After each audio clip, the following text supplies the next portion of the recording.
Well, welcome to Hosea chapter 2. This is the continuation of chapter 1. If you haven't watched that one, go watch that one as well. So in chapter 2, we're seeing we're seeing the future change, basically, from chapter 1. Chapter 1 is a bit more about the destructions, the challenges that are coming, but in the latter days, good things will come. And that's what we get here in chapter 2. So verse 1, it says, "Say ye unto your brethren, Ami, and to your sisters, Ruhamah." Now remember, okay, so Hosea in chapter 1, Hosea has three kids. Okay, Jezreel, Lo Ruhamah, and Lo Ami. So now it says, "Say to your brethren, Ami, my people, and to your sisters, Ruhamah," as well. Okay, so the Lo has been taken out. That's the strong no, has been taken out. So mercy and my people. Call them, there is mercy for my people, basically. Verse 2, "Plead with your mother. Plead, for she is not my wife, neither am I her husband. Let her therefore put away her whoredoms out of her sight, and her adulteries from between her breasts." When we look at verse 2, this is Gomer, remember, she is not acting like a wife should, basically. She's still doing what she used to do. She's still doing what she wants, basically, which is sleeping around. So this is in a way Hosea, kind of like Hosea saying, ask her why she keeps breaking her husband's heart. And this is really God telling Hosea to tell the people, why are you breaking my heart? Why are you making it so hard on me to help you and to love you and take care of you? Again, it's not God that's making their life bad. It is them that are making their life bad. So realize next time you think about this in your own life, am I blocking God from helping me in my life? Am I making it hard for God to help me?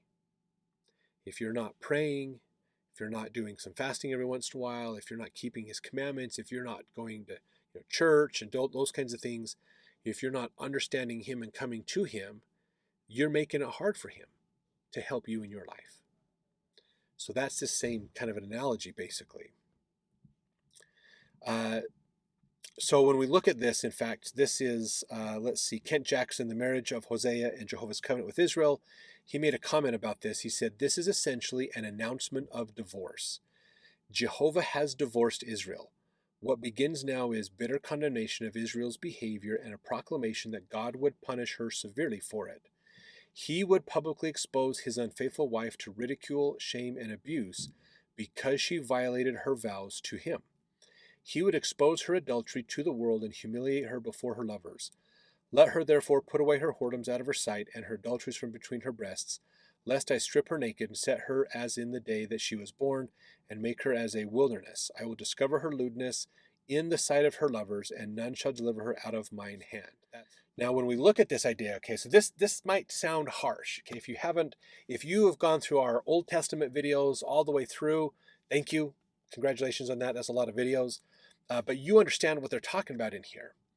There is custom in this ancient time. Okay, the custom is if a woman gets married and she cheats on her husband, the husband basically has the right to take her to the public town square.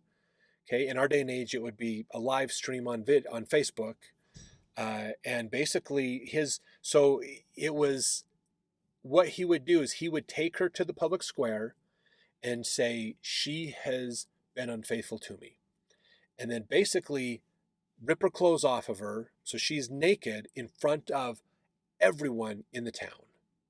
Her nakedness is exposed, and he says, she's been unfaithful. I'm exposing her nakedness. She has gotten naked with other people, and so if you're going to get naked with some people, we're going to just let you be naked with everybody. And he says, I am divorcing her. I'm out. This is why I'm divorcing her. So everybody will know her shame. Now, what that means is she's basically completely ineligible to marry anybody in that town because her reputation will be completely ruined. That was the punishment for cheating on your husband, basically. Now, yes, granted that it was a very different type of. If the husband cheated on his wife, it was a different punishment. It wasn't quite as severe, but this is what happened to women back then. Basically, if you cheated on your husband, it was a horrible, bad thing, and you were completely shamed in front of everybody. So this is God saying, basically, I'm going to do this to Israel. Israel is the bride. If you remember back to Isaiah, Jesus Christ, or God is the groom. There is a marriage covenant. This is the people have gone so wicked, they have cheated. Adultery and idolatry is the same, basically. And so they have committed spiritual adultery, which is idolatry. They've gone away. They're worshiping false gods, gone away from the true God, and now he's divorcing them. He's like, fine, if you want out of the covenant marriage, I will let you out. If that's what you want, I will let you out. Even though it's a bad thing for Israel to do, God is saying, if that's what you want, Israel, I've tried to save the marriage. We've tried to go to counseling, and you said no. I won't do that. We tried to put this back together. You said no. I'm not going to do that. I just want a divorce. And so God finally said, okay, if that's your choice, I'm going to let you have it. And that's what's going on here, basically. So now, being fully exposed to mortality and sin, not being helped by God, think of Adam and Eve being clothed by God, or when Israel wandered in the desert and God supported them. So when you think of, in verse 3, this idea of making her like a wilderness, so barren, gone, it's interesting because exposing the sin is nakedness, but Adam and Eve were clothed when they left the Garden of Eden. They were naked in the Garden of Eden, but were okay with it because they were keeping God's laws. Then when they violated it and left, God gave them some mercy and clothed them. And then now this is kind of the opposite, basically. It's kind of an interesting analogy there. Now it's interesting if you remember, because it said in the first verse, say unto your brethren, Ami, to your sisters, Ruhama. So remember, Ami is my people, Ruhama is mercy. Verse 4 now, and I will not have mercy, lo Ruhama, and upon her children, which is my people, so no people, they be the children of whoredoms. So that's the challenge here. Now this is, if you think about it, this is Hosea's life also, so there's a good chance maybe these 3 kids are not Hosea's. Maybe these are 3 children that Gomer had by other men. She's cheated on Hosea, basically. So that's what's going on here in Hosea's life, but there's this greater metaphor of Israel. So verse 5, for their mother hath played the harlot. She that conceived them hath done shamefully.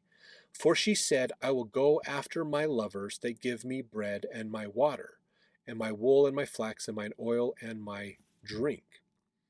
So she's going after her lovers who are encouraging her and supporting her in her habit, basically.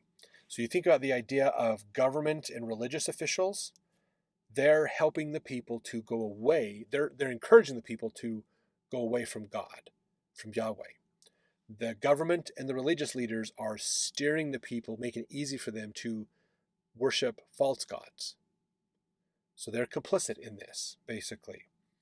Now, what's interesting, when you look at these ideas in verse 5, my bread and water is important. If you can have bread on a regular basis, that was big back then. Wool and my flax, mine oil and my drink. These items represent more wealthy living. This isn't just barely getting by. She is doing well from her lovers. And so that's the challenge. And same with Israel.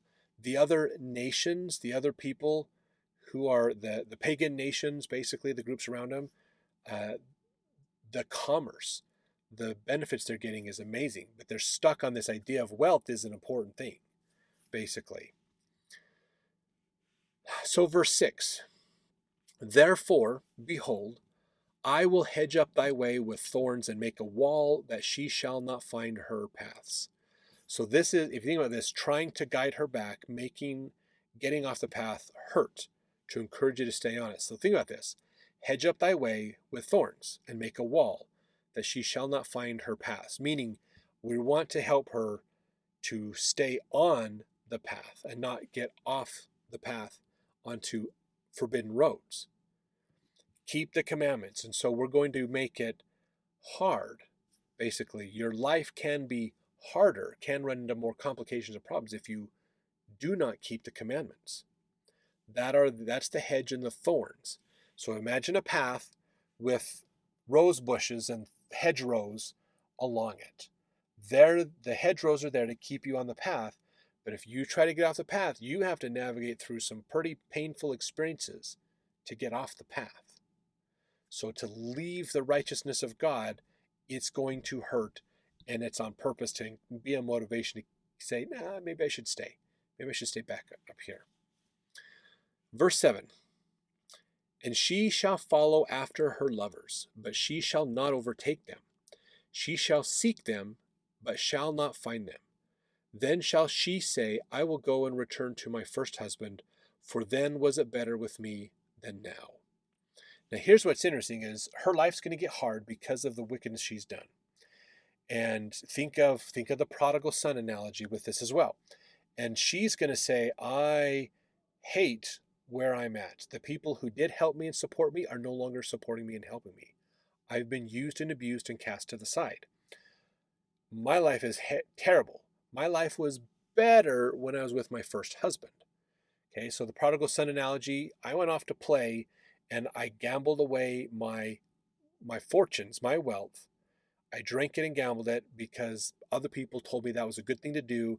And the whole point of that was so that they can make my money from me, basically legally steal from me by overcharging me and making me buy stuff. And now I'm destitute and poor because I have no money. I'm of no value to these people anymore. And so now I'm living homeless. But my dad, even being a servant at my dad's house would be better than being homeless here. So I need to go back. The prodigal son. This is more of, if it's interesting, verse 7 is kind of more of a female version, if you will, of the prodigal son, with the marriage covenant connection. That's what this is. And there is, so this is now, would be saying, in the future, Gomer's going to say, maybe we should go back to Hosea. He wasn't that bad of a guy. I wasn't living as high on the hog as I was with my lovers, but compared to where I'm at, that's still better. So let's go back. So that's the same idea, the prodigal son analogy here. Verse 8, for she did not know that I gave her corn and wine and oil and multiplied her silver and gold, which they prepared for Baal. Now here's an interesting twist in verse 8, okay? In verse 7, she thinks her lovers are the ones that provided support for her. It technically wasn't. God, in verse 8, was actually the one that was taking care of her. When she was coming in for the night and she was tired and sick, it was Hosea taking care of her. Hosea was helping her to heal from wounds and sicknesses and diseases and other problems. He was there to take care of the children. He was there to help her improve her life. She's off partying, thinking the party is life, not realizing that the only reason she can party is because she has a loving husband who is taking care of her needs so that she can step out and party. That's verse 8, and this is God saying, I have been helping and supporting Israel the whole time. Now think of the idea of the old Footprints poem. You remember that Footprints? I'm walking along the beach with God and there's two sets of footprints and suddenly there's one set of footprints and the person says, God, why did you leave me? And he says, I didn't leave you. I'm carrying you. Those are my footprints you're seeing. Those were the hard times for the person, but it was God carrying them through those hard times. It wasn't God going away from them. It was God carrying them. So that's what verse 8 is really getting into, is this idea that God is the one that's providing for Israel. God is really the one that's taking care of Israel. But Israel doesn't see it that way. That's the problem. And they're going to come around, like in verse 7, the truth will come out. Oh my gosh, I need to go back to my husband. I need to renew the covenant. And so that's the gathering of Israel, renewing the covenant. It's been God this whole time helping me and my descendants and ancestors and everybody. I need to go back to God. Renew the covenant. That's what it's about. Now, what's interesting is when you look at compare what we learned, what it says her lovers were giving her: bread, water, wool, flax, oil, and my drink. God is giving her corn, wine, and oil, multiplied her silver and gold, basically. What's interesting about this is when you think of this, these are more humble, stable living. You might not, your life might not be doing this, it might be doing more of this, but you can stay stable. You can have a good life and keep moving and be fine. That's what that would represent, basically. God might not let you, you might not living high in the hog, but God is making sure you're not going below this level at all. You're staying pretty stable. He's giving you consistency to your life. Verse 9, therefore will I return and take away my corn in the time thereof, and my wine in the season thereof, and will recover my wool and my flax, given to cover her nakedness. So again, this is exposing her sins, taking all of this away. I've been helping you, and you've rejected everything, so I'm going to stop helping you because you want me to stop helping you. Verse 10, now will I discover her lewdness in the sight of her lovers, and none shall deliver her out of mine hand. Again, this is the idea of the prodigal son. He's out there, and everybody's going to realize he's gone bad. It's all gone bad, basically, and they need to come back. Now, verse 11, I will also cause her mirth to cease. Okay, her feast days, her new moons, and her Sabbaths, and all her solemn feasts. Now, when you think about this, these are traditions and religious rites. The feasts, the new moons, the Sabbaths, these are rituals, ritual times, ritual feasts, those kinds of things, basically. They are going to cease. They're not going to work anymore. They're not going to be, they think they're doing these oblations to have their life be better because they're worshiping a God, but the result of their prayers are going to fall on deaf ears, and they're not going to get it. Verse 12, and I will destroy her vines and her fig trees, whereof she has said, these are my rewards that my lovers have given me, and I will make them a forest, and the beasts of the field shall eat them. Now, Kent Jackson had a comment to say on this in his Marriage of Hosea and Jehovah's Covenant with Israel. He said, in Canaanite religion, the productivity of land and cattle is assured through worship of the deified forces of nature. The Israelites were involved in this type of worship and were therefore denounced forcefully by the Old Testament prophets. Hosea here accuses Israel, Jehovah's unfaithful spouse, of having illicit intercourse with the Baals, exchanging sexual favors for the good things of the earth, blessings that come only from the true husband, Jehovah. The Lord promises to annihilate the productivity of the earth and turn back Israel's vines and fig trees to pristine forest, food for the beasts of the field. That's verse 12. Destroy her vines and her fig trees. That she says that's what her lovers gave her. And he says, I'll make them a forest, and the beasts of the field shall eat them. So nature is he's going to take the human influence out, and nature will come back into its place and reclaim the land, in essence. So this is the idea of what she thinks is grand and amazing, the wealth and riches and stuff is going to be destroyed and fall apart, and it's going to cause problems. And then when they realize it's all gone bad, I need to, when you have hard times, is the most common time you think about getting back to basics. How do I get back to the basics, find the truth, and start over and keep moving forward? That's what's going to happen. Back to basics. That's this idea of make them a forest. Okay? What her lovers are going to give her, the worldly stuff is all going to be ruined and destroyed. Where man has made it, they planted the vineyard. They've cultivated the vineyard. They've grown the vineyard. That's man's efforts. It'll all be destroyed, and God's natural means will come back in and reclaim everything. They will come back when they have that cleansing. Then the natural patterns that God has put in place will come back in and reclaim things and restore stuff. Now verse 13 says here, now will visit upon her the days of Baalim. Now the Baalim is plural for Baal. Basically, Bel is the storm deity of Canaanites.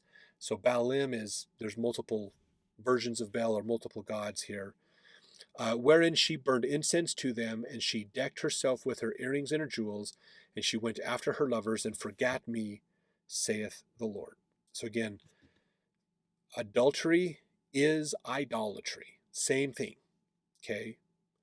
Idolatry is spiritual adultery. So when we put something as a higher priority in our life than God, that is idolatry. What do you put in your life that's more important to you than doing what God wants you to do?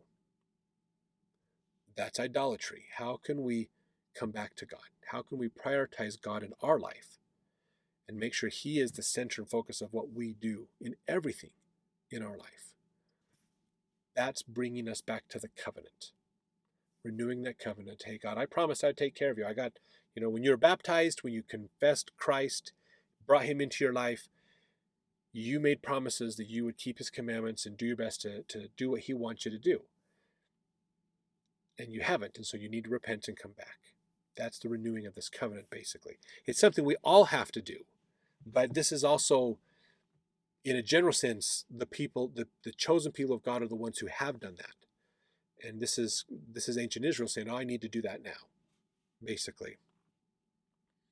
Aaron Shade, in his imagery of Hosea's family and the restoration of Israel article, said, ultimately, Israel had created an environment in which she was destroying herself, and though the Lord had mercy on her for several hundred years, by calling prophets and warning of this destruction, Israel was then lo ruhama, or not obtaining mercy. The children of Israel had sown the wind, and they shall reap the whirlwind. Hosea 8:7, we're going to get to that. Israel had essentially undone creation by forsaking the covenant and all the blessings God had desired for her. So now we got to start over, basically. So verse 14, therefore, behold, I will allure her and bring her into the wilderness and speak comfortably unto her. And I will give her her vineyards from thence, and the valley of Achor for a door of hope. And she shall sing there as in the days of her youth, as in the day when she came up out of the land of Egypt. So this is the idea of God helping Israel. Okay, I will allure her, bring her into the wilderness. So that's part of that scattering. Now they have the time to repent. I will give her her vineyards from thence.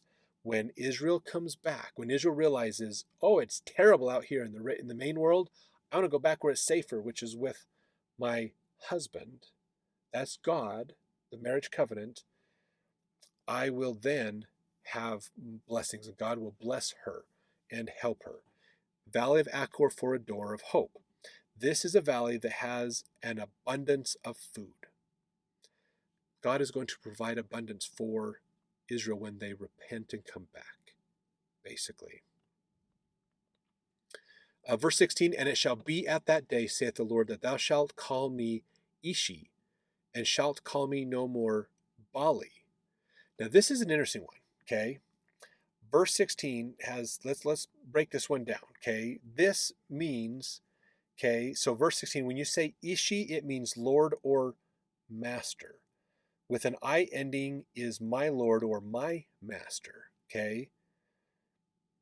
That's what it means, all right? So she thought God was limiting her or trying to control her, but in reality, it wasn't, okay? No more, she shall call me no more Bali, meaning you thought I was controlling you, but in reality, I was your husband.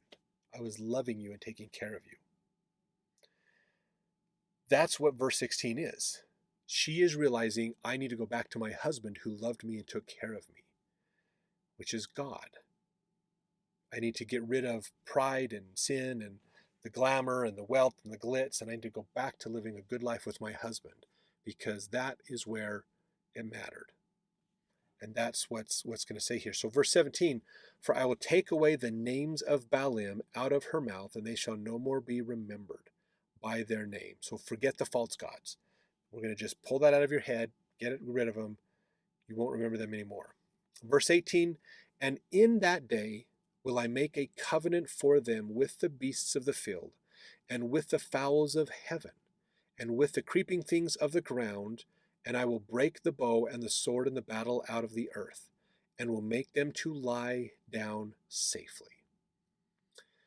So when Israel comes back to God, it will be a time of peace and happiness, time of prosperity and opportunity, blessings of God, basically. So these are good things, basically. This is the renewing of the covenant, when she comes back and says, I'm sorry, I want to come back. And the husband says, okay, I'll take you back. We'll work this out. Mark Rooker writes, the reference to the animals from Genesis 1:30 in the restoration passage of Hosea 2:18 is thus a recreation accomplished by God under the provisions he promised to Israel in the new covenant. The reference to the series of animals in Hosea 2:18 following the creation order is a return to the harmony that existed in creation as the animal kingdom is to be maintained. That's his use of the Old Testament. So that's what this idea is. Make a covenant with the beasts of the field and the fowls of heaven and the creeping things of the ground. You think of back in Genesis, the creative periods. That's probably the most, during those creative periods, the beginning of time, is when animals were in harmony. They had harmony with each other. That's what he's talking about here. They will have harmony again. This is the ideas of Zion, the New Jerusalem, and all those kinds of things, basically. That's what we're seeing here. The coming of Christ will bring this about. That is coming, and they have to, but this has, again, Israel has to repent, to be willing to come to Christ, to have this happen. Verse 19, and I will betroth thee unto me forever. Yea, I will betroth thee unto me in righteousness, and in judgment, and in loving kindness, and in mercies. So again, restoring marriage, betrothed, marriage covenant coming together. Verse 20, I will even betroth thee unto me in faithfulness, and thou shalt know the Lord. Now, if you think about the idea from the marriage, know the Lord would mean, in a marriage situation, would mean intimacy. So what this means is becoming close to God, knowing who God is in your relationship with him in a very personal way. So getting to know God is what this means, basically. God is not impersonal. God is very personal and wants to get to know us, basically. That is what it is. That's important. He's not some deity we cannot reach. He wants to be very personal and connected directly with us. That's very important. Verse 21, and it shall come to pass in that day, this is the last days, of course, I will hear, saith the Lord, I will hear the heavens, they shall hear the earth. The earth shall hear the corn and the wine and the oil, they shall hear Jezreel. So sowing of good seed, which is where you get the corn and the wine and the oil from.